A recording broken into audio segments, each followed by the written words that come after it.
자, 그럼 지금까지는 이제 회계감사의 어떤 의의를 살펴봤고요. 자, 그럼 이제 회계감사가 무엇인지 좀 더 그 디테일한 정의를 살펴보도록 하겠습니다.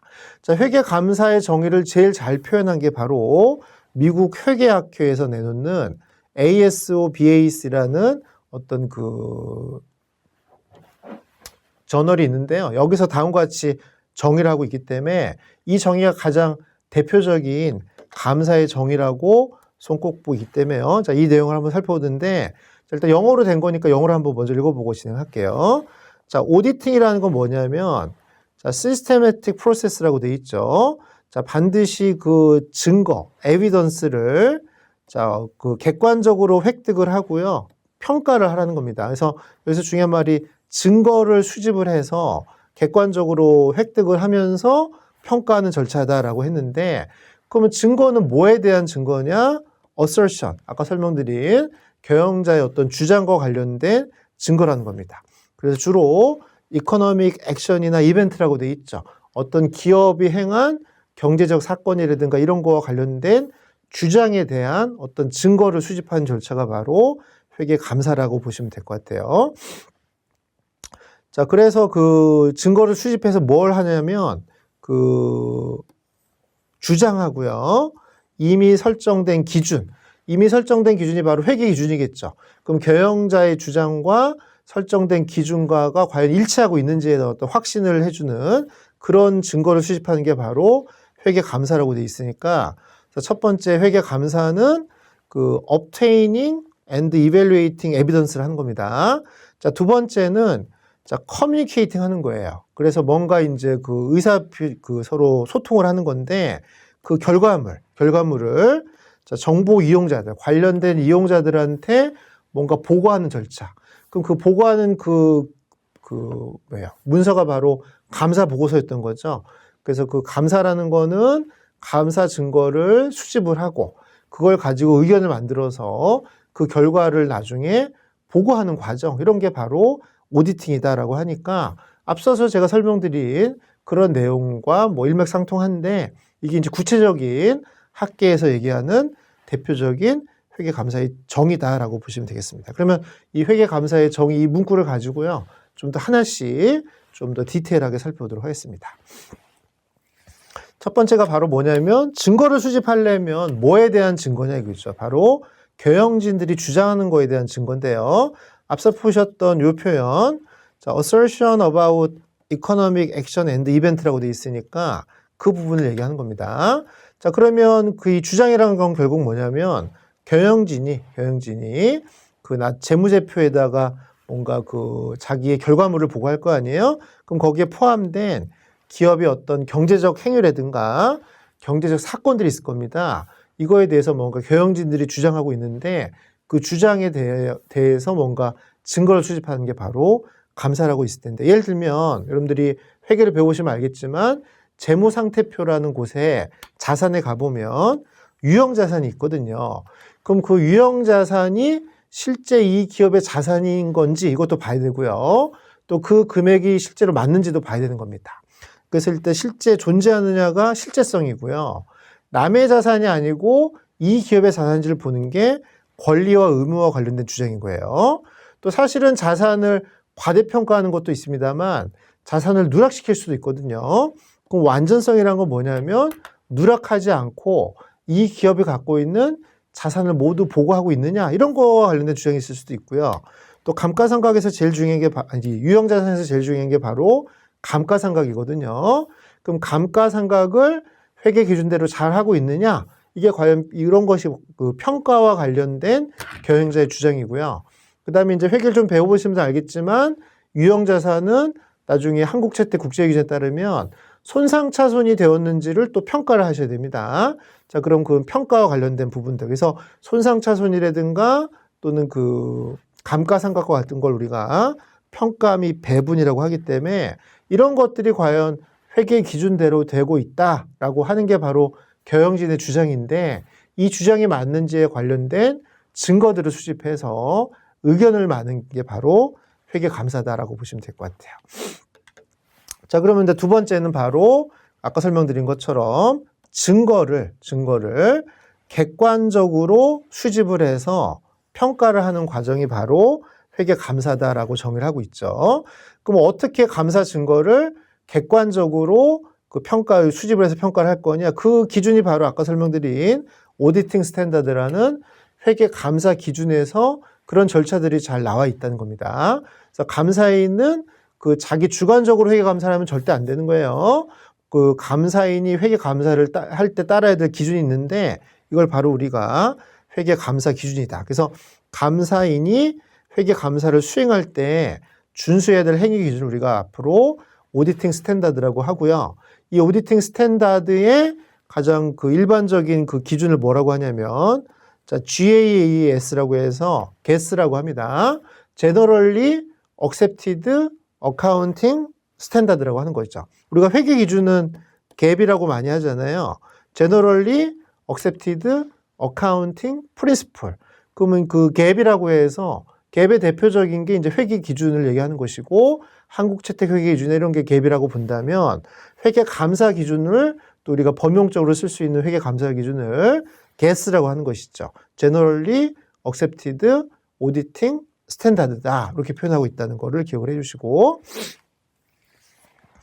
자, 그 다음에 또 우리 감사의 정의 중에 하나가 바로 뭐가 있었냐면 자, 그러면 경영자가 이렇게 주장하는 바랑 assertion이랑 그 다음에 이미 설정이 돼 있는 기준과 과연 일치하고 있는지 그 정도를 확인해야 되는 것입니다. 그럼 여기서 말하는 established, 이미 사전에 설정된 기준이 바로 뭐느냐?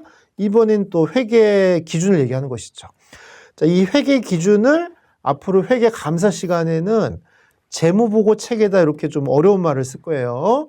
최근에 이제 그 회계 감사 기준이 국제회계 감사 기준이나 이런 것 때문에 많이 변화하다 보니까 이 용어들을 좀 굉장히 이제 그 표준화하고 공식화하고 있는데요. 우리가 일반적으로 쓰는 용어는 회계 기준이라고 씁니다만 앞으로 회계 감사 시간에 자, 이런 회계 기준을 재무 보고 체계다 이런 말을 쓸 거니까 이런 말이 나오면 그냥 어카운팅 스탠다드 회계 기준을 이 회계 감사 기준서에서는 그렇게 얘기를 하고 있구나 이렇게 알아주시면 되고요. 자, 이 회계 감사 기준이 방금 설명드린 갭이죠, 갭. Generally Accepted Accounting Principle라고 보시면 되는데 한국 같은 경우는 이 회계 기준, 재무보고 체계, 갭이 바로 뭐냐면 상장 기업은 앞서 설명드린 한국채택 국제기준 KIFRS고요. 자, 비상장 기업, 물론 비상장 기업도 자기가 그 선택을 한다면 KIFRS를 선택할 수도 있습니다만 보통은 일반 기업 회계 기준이라는 일반 회계 기준이라는 걸 따르게 돼 있습니다. 그래서 우리나라 기업들은 주로 상장은 KIFRS고요. 비상장은 일반 회계 기준이라고 할 수 있는데 이런 것들이 각각의 그 재무 보고 체계라고 보시면 되고 미국은 또 미국의 회계 기준이 있는데 미국의 회계 기준을 만드는 것이 바로 FASB라고 합니다. 그럼 FASB에서 내놓는 회계 기준이 바로 미국에서 말하는 그 회계 기준이고요. 그런 것들이 이제 그 회계 감사를 정의할 때 나왔던 사전에 설정된 기준, 아까 앞서 설명드린 이런 내용을 얘기하는 거다. 이렇게 정리해 주시기 바라겠습니다. 자, 그 다음에 살펴봐야 될 또 우리 감사 정의 내용 중에 하나가 자, 아까 설명드린 것처럼 자, communicating the result to interested user라고 돼 있으니까요. 말 그대로 그 이해 관계자들에게 그 감사한 결과를 전달하는 그 과정까지를 우리는 회계 감사라고 하는데요. 자, 그 감사 결과를 보고하는 문서를 우리가 감사 보고서라고 합니다. 그리고 감사 보고서에는 반드시 감사 의견, 오디트 오피니언이 포함이 돼야 된다. 이렇게 하시면 되고요. 감사 의견은 이제 우리가 자세히 배우겠습니다만 크게 4가지로 나눌 수가 있습니다. 자, 앞서 설명한 것처럼 재무제표가 중대한 오류가 없다, 중대한 왜곡 표시가 없다라고 해서 주는 의견이 바로 적정 의견이고요. 자, 영어로는 unqualified opinion이라고 합니다. 자, 이에 반해서 자, 그 적정하지 않다는 게 3가지로 표현이 될 텐데요. 한정 의견, 부적정 의견, 의견 거절이라고 해서 한정 의견은 qualified opinion이라고 하고 부적정 의견은 adverse opinion이라고 하고요. 의견 거절은 disclaimer opinion이라고 하는데 자, 그럼 어떨 때 한정 의견을 줄 것이고 어떨 땐 또 부적정 의견을 줄 것이고 어떨 땐 또 의견 거절을 줄 것인지는 자, 우리가 이제 그 내용을 살펴보면서 이제 설명을 드리겠죠. 자, 어쨌든 감사 보고서에는 뭐 제일 좋은 건 당연히 적정 의견이 있으면 제일 좋은 겁니다. 자, 하지만 감사인이 감사를 하는 과정에서 이 재무제표가 회계 기준대로 되지 않았다는 거를 발견을 했고요. 그리고 그 재무제표가 그대로 나가게 된다면 왜곡 표시가 되는 것이니까 그때는 이제 한정이나 부적정이나 의견 거절과 같은 이런 감사 의견을 그 적정인에서 이제 변형을 해서 뭔가 제시를 해주셔야 되는 것이에요. 자, 워낙 중요하니까 다시 한번 설명드리도록 하겠습니다. 자, 우리 미국 회계학회에서 정한 회계 감사의 정의는요. 첫 번째, 자, systematic process라고 되어 있는데요. 첫 번째는 반드시 자, 객관적으로 감사 증거를 수집을 해서 평가를 합니다. 이 수집을 해서 평가하는 절차를 다룬 게 바로 회계 감사 기준이라고 보시면 되고요. 두 번째, communicating the result, 그 결과물을 반드시 감사 보고서라는 형태로 뭔가 보고를 하는 거, 이 두 가지를 충족을 해야 우리가 그 회계 감사라고 할 수가 있는데요. 자, 이 증거는 뭐에 대한 증거냐면 경영자의 주장과 관련된 증거예요. 자, 이 증거를 감사를 우리가 수집을 해서 이 주장과 관련된 감사 증거를 수집을 해서 결국은 뭐에 대한 얘기를 할 거냐면 경영자의 주장과 이미 사전에 설정된 기준 간의 어떤 차이가 있느냐 이거죠. 그럼 사전에 결정된 이 기준이라는 게 바로 회계 기준이죠. 그래서 회계 감사 기준하고 회계 기준하고 헷갈리시면 안 돼요. 그 회계 감사 증거를 수집하는 절차를 다루는 건 회계 감사 기준을 얘기하는 것이고요. 그 사전에 결정된 어떤 기준과 경영자 주장이 일치하는지를 설명할 때 그때 사전에 결정된 기준이라는 건 바로 회계 기준을 얘기한다라고 보시면 되겠습니다. 물론 이제 회계 감사 기준에도 여러 가지 기준이 있을 것이고요. 회계 기준에 대해서도 여러 가지가 있을 겁니다만 자, 공통적인 용어는 이제 그런 식으로 표현할 거라고 보시면 될 것 같아요. 그래서 오늘은 첫 번째로 회계 감사의 그 개념 및 필요성 그리고 이제 미국 회계학회에서 얘기하는 회계 감사의 정확한 정의에 대해서 살펴봤고요. 자, 마지막으로 그럼 이제 우리가 계속 경영자의 주장 이런 얘기를 하는데 자, 도대체 경영자는 재무제표에 어떤 주장들을 얘기를 하고 있냐 이거죠. 크게 보면 세 개로 나눕니다. 첫 번째가 보고 기간 말 계정 잔액에 대한 주장. 두 번째가 감사 대상 기간의 거래 및 사건에 대한 주장. 그다음에 세 번째 표시와 공시와 관련된 주장. 이렇게 세 가지로 나눌 수가 있는데요. 자, 이제 구체적인 건 또 자세히 이제 우리가 본론에 가서 얘기할 것이고, 자, 이런 주장들이 있다더라 그냥 용어만 한 번씩 들어놓으시죠. 첫 번째 보고 기간 말이라는 건 결국은 회계 연도 말을 얘기하는 거니까 주로 이제 재무 상태표를 얘기하는 거예요. 그럼 재무 상태표 특히 자산이라든가 부채라든가 이런 거에 대해서 앞서도 하면서 설명드린 것처럼 어떤 기업이 유형자산을 재무상태표에 보고했다면 그 금액이 실제로 존재하는 금액인지 실제성하고요. 또 실제로 자산이 있다 하더라도 그 소유권이 이 기업에 있지 않고 다른 사람한테 소유권이 있다면 또는 그 자산에 대해서 뭔가 담보가 설정이 되어 있다든가 이런 부분들이 있다면 권리나 또는 의무가 뭔가 제약이 있는 것이니까 이런 것에 대한 주장. 그다음에 세 번째, 자산을 혹시나 또 누락화해서 보고하지는 않느냐 이런 게 이제 완전성에 대한 주장. 그다음에 앞서 설명드린 것처럼 감가상각을 한다든가 손상평가를 한다든가 이런 부분들을 회계 기준에서 그 규정한 대로 잘하고 있는지를 얘기하는 게 평가 및 배분에 대한 주장. 그래서 이런 주장들이 회계 기준대로 돼 있다라고 주장을 하는 거니까 그러면 그 회계 기준대로 되고 있는지를 우리가 감사 증거를 통해서 의견을 제시를 해 주셔야겠죠. 자, 두 번째 감사 대상 기간의 거래 및 사건이니까 기간이기 때문에 자, 그러면 주로 이제 그 포괄 손익 계산서라든가 자본 변동표라든가 뭐 현금 흐름표 이런 기간을 나타내는 재무제표와 관련된 주장들입니다. 첫 번째가 발생 사실, occurrence라고 해서 매출액이 실제로 발생했다더라, 뭐 이걸 주장하는 거죠. 두 번째, 그 완전성이라고 해서 매출액을 누락하지 않고 나는 손익계산서에 잘 보고했다고 주장하는 것이고요. 세 번째가 이제 정확하게 보고를 했느냐. 특히 이 그 기간에서 제일 중요한 게 컷오프라고 해서 기간 귀속인데요.